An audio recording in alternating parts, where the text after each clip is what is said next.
Hello, everyone. I'm Alex. I'm Andy. And on episode 2 of I Present to You, in classic fashion, it's different. Nothing matters. Consistency does not matter. Quality does not matter. What we're going to do is we both have one game that the other person does not know much about, but to us it is something very near and dear. And we have to just sell each other on it because these aren't the types of things we would usually play. I did not prepare for this like as if it was a court case. Yeah. I'm just going to riff on why I like this game. I didn't prepare either, but I am, in my head, it is one of those things where you're like, we're going to do the trial of Socrates in history class. Right. So that level of seriousness Perfect is what we're going to go with. Yes. Wait, I have to ask, you've still never played a Zelda game, any Zelda game? I mean, what counts as playing? Like I have played a Zelda game. I've played a decent amount. An hour. Yes, I've played more than an hour, probably 4 Zelda games. I've played more than 10 hours of one Zelda game. But you've never played Ocarina of Time? No. Did you play Breath of the Wild? Yeah. Okay. That's the one I played about 10 hours of. Okay. One of the reasons Ocarina is so beloved, well, one is it finally, being able to move in 3D. This was one of the key games in the beginning where they were trying to figure that out, and it just nailed everything. All the weapons you use as Link, the bow, it really just used the C-stick on the N64 controller very perfectly. But also, the way the world was set up, it really masked the limitations of the time of an open world game where you had a very familiar setup of a hub, which was Hyrule Field, and then all these different lands around it. And slowly, as you progress through the game, you had access to these different lands. And it very much was not a large world at all, but at the time, it felt very, very big. And the reason I think it's so important is because this was all the DNA for all future Zelda games can trace it back to this. Obviously, there's DNA in the original Zelda and Link to the Past and in those earlier games. But this was really, I don't know, kind of a watershed moment, I think. Also, but I think the reason you got to play it is it has one of the best surprises / twists in any video game ever. Which you probably have been, which is ruined for you because of Smash Bros. I'm assuming, but I don't pay attention to anything. There you go. So you're a pure mind. You can go and play this game, and have this surprise. Yeah. So wait, okay. So first off, you're telling me all the older Zelda games aren't just slightly older versions of Breath of the Wild? I thought they were all like that. All right. Here's how I'll rebut all of that, because I guess I have to be combative to make this take longer. The only really open world-ish N64 game I've played is Aiden Chronicles. So how is this that much different? Because that was kind of a cool game. I played it for 5 hours, and then I was like, I don't want to figure out where the random potion makers are. I guess part of it is if you don't get goosebumps when you hear the Zelda theme or any of the musical pieces that have come out of Zelda, then I don't know if any Zelda game is ever going to do anything for you. My first, I don't know if you're going to, this might be not in sync here. My first time hearing the Zelda theme song, or the whatever that is, was the Hyrule theme, the Hyrule Field theme. Yeah. It was the Smosh rap video they did of it. Where they say a bunch of problematic stuff because it was 2008. Got it. And they're Link and they're rapping. I have no idea what you're talking about. They're early YouTubers. Okay, whatever. Fine. But my point is, Pokemon themes maybe do that to me. The Zelda theme doesn't. I will play it. I do plan to play Ocarina of Time at some point in my life. I mean, I do think that something that fuels a lot of Zelda's popularity, the game's popularity, franchise's popularity, whatever, is the nostalgia. Because even in the very first game, I actually booted up the original Legend of Zelda on NES last night, and just the theme music coming in right at the beginning is I don't know, so iconic. But also the ocarina itself, you get to play it. This was an item in the SNES Link to the Past game, but in this game, what different melodies you play on it do different things. One of them summons your horse, one of them causes the weather to change, one thing changes night to day. There's all these different things, and that was a really that was a really cool element at the time. I feel all of these things, now that I'm saying them, sound like things other games have done better since well then. It seems it's on the back of the box where they're collect pickles to level up or whatever. I'm I guess that is a thing you do in the game. I don't know. I have a lot of respect for Zelda. as a person and as a franchise. Every time I've ever really tried to play one of the games, I'm like, I don't want to just like live Link's life. It's the same feeling I kind of got with a very similar game, The Witcher, where it's like you're kind of already on a set path. Like I like Skyrim, where you can mess around and like be meaningless. And then like in Zelda and The Witcher and all of those, it's like, oh, you're the chosen one and you have to do these things. And I'm like, yeah, right. I'm just me, you know? Yeah. I can't argue that against that. That makes a lot of sense. They just need to make an open or true open world Zelda game. Yeah, where like you can do whatever you want. Yeah, like Breath of the Wild, but no plot. Yeah. It was getting there with Breath of the Wild. With dialogue trees. If Breath of the Wild had dialogue trees, that's what you're saying. What stopped me in Breath of the Wild actually was the puzzles. Like when there's just like genuinely like shrines. a puzzle. It was like one of the, I don't know, you have to like tilt your Switch to like move a ball around a maze. And I just literally was on it for like an hour and a half and the ball kept falling off the maze. And at some point I was like, I don't care enough. I'll just play Skyrim. At least its puzzles are easy. You have to switch the obelisks. I know which shrine you're talking about. That's only like one of them. Yeah, but I gave up. It's made me stop playing the game entirely. So I think that's interesting because I think Ocarina really has the original Zelda formula intact, where you go to like a themed dungeon, you get a weapon in the or an item in the dungeon that gives you new traversable like skills that you have to use, or you have to use that weapon on that boss, and it's very like formulaic, but in a very like comfort food type way. Yeah, like Breath of the Wild really like changed everything with all the shrines and all of that. But I don't know, there's something, the gameplay loop I think in Ocarina I think that's one of the best gameplay loops of any of the Zelda games. And I think that in itself is worth exploring. Now, where it may be overrated now is the controls are not great. Like in a post like double like stick world where you control the camera and the movement, these games are really hard to go back to. There are N64 games that I've played and like genuinely had fun with, like Pokemon Snap, Banjo-Kazooie, Wave Race to a certain extent, F-Zero X, which I've been my jam recently. Like there are N64 games I'm like, this is actually fun to play. And then there are some where they're just really cool to like look at and kind of like exist within. They're not that fun to play. I'd put Aiden Chronicles in that. And I'd also... You might be the only person I know that's ever played Aiden Chronicles. There's not that many RPGs. Yeah, so not. I've played Aiden Chronicles, I've played Quest 64, I have not played Ocarina of Time yet. That's but crazy. What I'm saying is, I think my brain's going to put Ocarina of Time into a similar category of those two, of like, I think this is a cool world, and like, you know, any open world N64 game, or like, you know, quote unquote open world, I'm going to get some enjoyment out of like just walking around and seeing like the corners and stuff. I don't think the gameplay loop of Ocarina of Time will grip me, because if A Link to the Past didn't, I don't think, from what I'm hearing, I don't think this is going to be the one that... Well, they're very different games in terms of like the way the dungeons are designed. Like I think the dungeons in Ocarina are fun to try to go through. Okay. There's also like a time, I didn't really explain the core premise of the game. Yeah. Where you start out like as young Link, and then not halfway through the game, but like 25% of the way through the game, you there's a time skip. And then you're an adult version, and you kind of go through these similar dungeons in these different areas, and you see all these other characters now that they're older, and it really is really cool. So what you're telling me is I just have to do all the dungeons twice? No. The dungeons when you're a kid are different dungeons. Okay. But there's like a forest themed one and a water one, and then when you're grown up, there's also those themed ones. I mean, yeah, they're different. They are different. Okay. Yeah.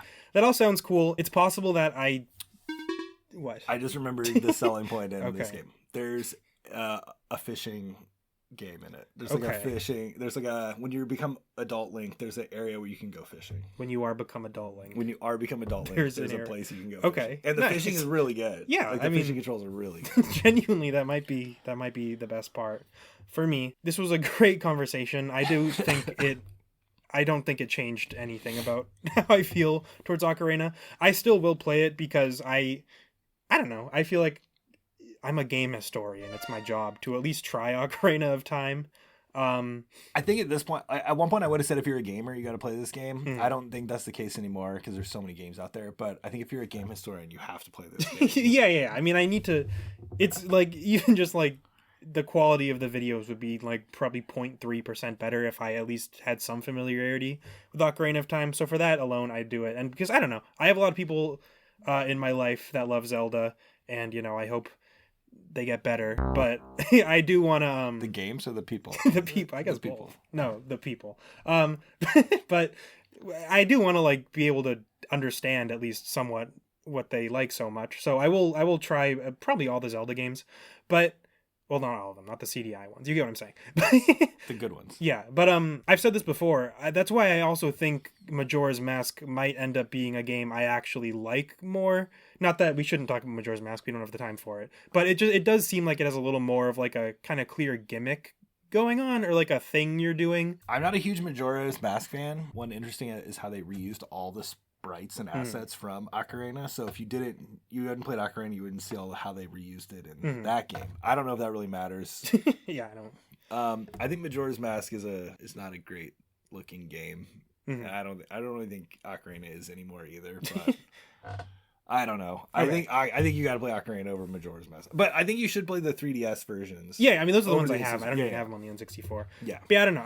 I could not imagine the moment-to-moment gameplay of Ocarina of Time pleasing me as much as like Banjo-Kazooie does.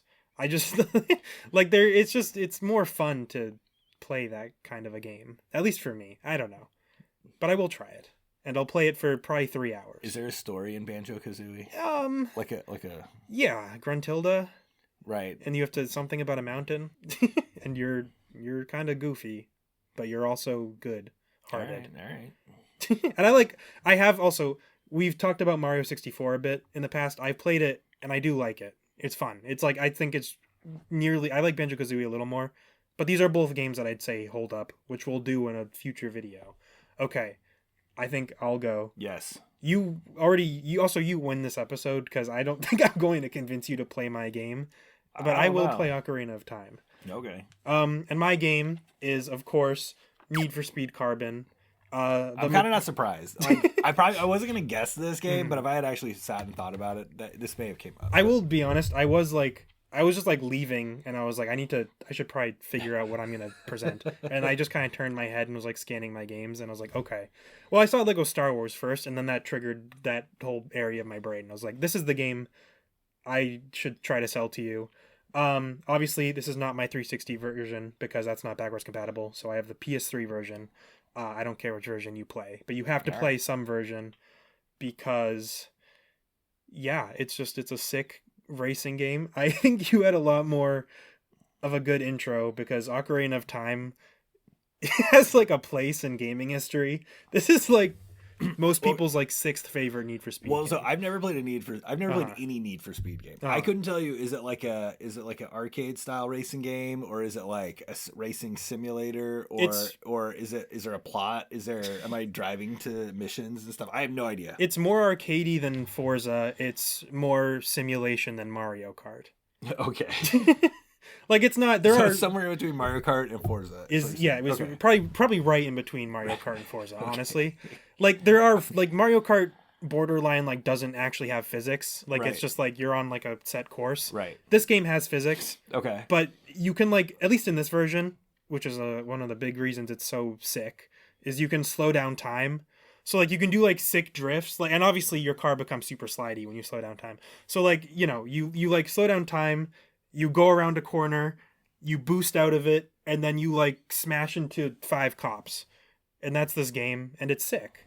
And it has like not T-Pain, probably Lil Jon is on it. This all makes sense. I like the fact that on the system that it is on, these all make sense to me. Like this is like the Matrix of racing games. yeah, it's kind of like that. I mean, in terms of like the physics. Yes, in terms of the physics, yes. You're supposed yeah. You're not like gonna take over the machines. I don't know. Yeah, there's none of that. You're not the savior of the world. Okay. I don't know. I'd play it probably. Why haven't you played it? Why haven't I played it? You've probably seen this game. Oh yeah, times. No, for sure. I mean, I think the racing games I've always gravitated toward. I have like pretty like big like brand loyalty to Sega when it comes to racing games, like Sega Rally and like those are the types of games I would probably pick up if I was going to play a racing game. You don't feel as warmly towards EA? No. as you do towards Sega. That's a No, shocker. No, I don't. EA is not a great company, but this is when they were in their bag, the hardest they've ever been. This is a legendary run. Need for Speed Most Wanted came out right before this, which is most people's favorite one. And I have my justifications for why I like Carbon more, but the real reason is because I had it. I didn't have Most Wanted. But I will say, this game, honestly, it's kind of like the Majora's Mask to Most Wanted, where it does basically use the same assets as it, but to make it different, they made it all at night, which is you're seeing the overlaps here that I'm seeing. Oh yeah. But what that does is that it doesn't look like pee the whole time, because any other game released this year, the sun, everything was like gray and yellow and it looked like pee. This looks blue and cool. Got it. All right. And the police, do they come after you? Like, they come it's like a after you. GT, so there's like GTA aspects to it. Yeah. Are there missions? Like, am I just supposed to get to like from point A to point B? Actually, okay, that is why this game is so easy for me to sit down and play. You're trying to take over the city, basically. Okay. There's like different rival street racing crews. Okay. You have like a backup guy that you take into races with you, and like different ones at different powers. So like there's like some chubby balding guy is your first friend, and he finds like paths for you, like secret shortcuts. So it's like an RPG of racing. Very slightly. Not it's very light RPG. Is there a skill tree? There's not a skill tree, but I mean there's like you customize your cars to do there are tuner, exotic, and muscle cars. Okay. So at the very beginning, I'll never forget the intro. They go like tuner, muscles, exotics, or something like that. I feel like I've heard that actually, now that you've said that. Maybe you tested this game once or something. Maybe I did, yeah. They also tell you to wear a seatbelt in real life. All right. That's good. But yeah, there's like different. So the exotics are like the fast ones. The tuners are they turn well, and then the muscle cars are American or something, and they drive badly.